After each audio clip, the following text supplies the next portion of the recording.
kedua, menjelaskan bahagian-bahagian yang terdapat dalam makropengawal microcontroller. Okey, Rajah menunjukkan 3 bahagian penting dalam microcontroller, iaitu bahagian input, bahagian proses dan juga bahagian output.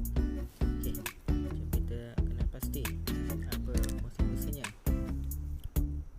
dalam micropengawal ya.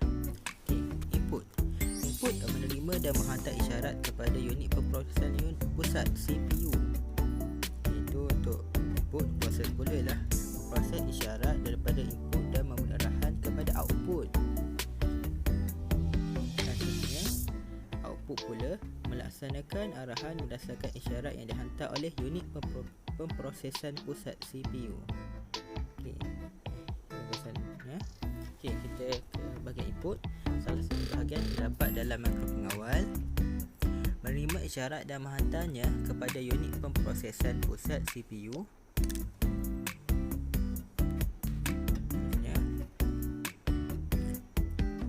Bahagian input juga memperoleh isyarat daripada peranti input yang digunakan. Okey, kita alih menggunakan peranti input untuk bagi kedua peranti input digital dan analog. Okey, peranti input digital,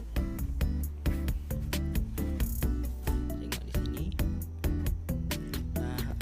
gambar rajah ataupun jadual peranti yang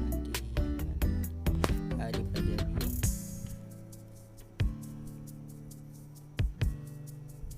Okey, yang pertama adalah switch tekan tutup. Okey, inilah gambaran rajahnya. Inputnya menghasilkan isyarat kepada makropengawal dalam bentuk digital. Okey, apabila punat switch ditekan, litar tertutup dan arus dapat mengalir. Okey, ingat ya, simbolnya dan rajahnya. Yang kedua adalah switch tekan buka. Inilah rajahnya, input dan juga simbolnya. Menghasilkan isyarat kepada makropengawal dalam bentuk digital, dan apabila punat switch ditekan, litar akan terbuka. Okey, switch makro pula mempunyai dua fungsi, iaitu sebagai switch tekan tutup dan switch tekan buka. Bila tekan tutup, terminal COM NO digunakan. Switch tekan buka, terminal COM NC digunakan.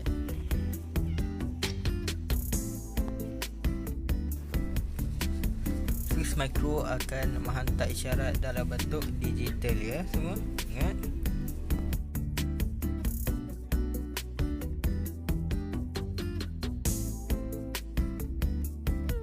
Okey, seterusnya kita beralih kepada bahagian seterusnya, iaitu penderia pergerakan ataupun motion sensor. Okey, inilah gambar rajahnya. Berfungsi untuk mengesan pergerakan haba yang dilakukan oleh manusia atau haiwan.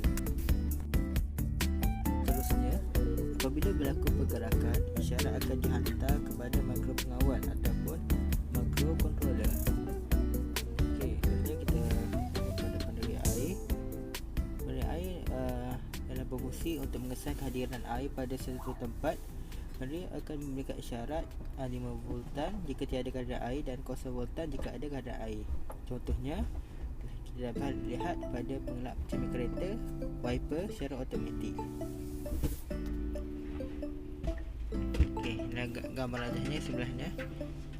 Kita lihat di situ. Okey, seterusnya kita akan beralih kepada peranti input analog. Okey, jadi pada penderia jarak infrared distance sensor di sini dapat lihat di rajahnya di situ. Okey, keterangan berfungsi untuk mengesan dan membaca ukuran jarak antara penderia dengan objek atau halangan, sama ada objek daripada logam atau bukan logam. Yang kedua, untuk mengesan objek berdasarkan penerimaan pantulan cahaya inframerah yang dipancarkan. Okey, fungsinya itu. Kita lihat rajah tu. Okey, yang kedua adalah penderia cahaya. Okey, yang rajahnya juga merupakan perintang peka cahaya LDR. Peka terhadap cahaya, perintangan berubah kecerahan.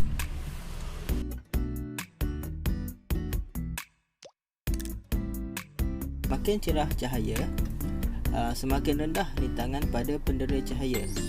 Okey, ingat ya.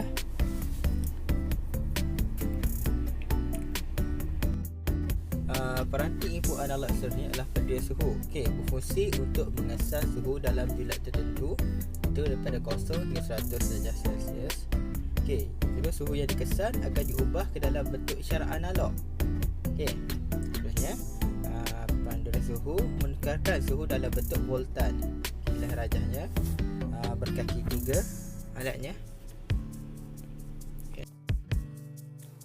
Okey, seterusnya kita akan pergi ke bahagian proses. Okey, proses akan dilakukan oleh unit pemprosesan pusat CPU. Okey, CPU melaksanakan atur cara yang disimpan dalam random read only memory ROM. Okey, ROM digunakan untuk menyimpan atur cara dan data secara kekal dalam mikro pengawal. Okey, RAM Random Access Memory digunakan untuk menyimpan data secara sementara. Data akan terpadam apabila bekalan kuasa dimatikan. Okey, isyarat yang diterima daripada input akan diproses oleh CPU. Kemudian CPU akan menghasilkan isyarat kepada output. Proses dilakukan berdasarkan atur cara yang ditetapkan dalam mikro pengawal. Itulah bahagian proses. Okey, seterusnya bahagian output. Okey, bahagian yang terdapat dalam mikro pengawal. Tugasnya menerima isyarat daripada CPU dan menghantarnya kepada peranti output. Isyarat output yang terhasil dalam bentuk digital atau analog. Okey, peranti output akan melaksanakan isyarat yang diberi oleh output. Okey, peranti output yang menggunakan bekalan kuasa melebihi 5 voltan perlu menggunakan bekalan kuasa tambahan bersama peranti sokongan lain untuk operasi. 5 volt ya. Peranti output yang menggunakan bekalan kuasa melebihi 5 volt perlu menggunakan bekalan kuasa tambahan bersama peranti sokongan yang lain untuk beroperasi. Okey, inilah bahagian output. Peranti output contohnya LED, diode pemantar cahaya, light emitting diode. Okey, simbol dan rajahnya berfungsi untuk mengeluarkan cahaya dan sebagai lampu hiasan. Perlu digunakan bersama perintah untuk mengelakkannya daripada rosak atau untuk mengawal pencerahan. Okey, seterusnya pembas atau buzzer, simbol dan rajahnya berfungsi dengan cara menggerakkan gelombang elektrik kepada gelombang bumi berfrekuensi tinggi. Alat ini boleh digunakan sebagai pengguna keselamatan.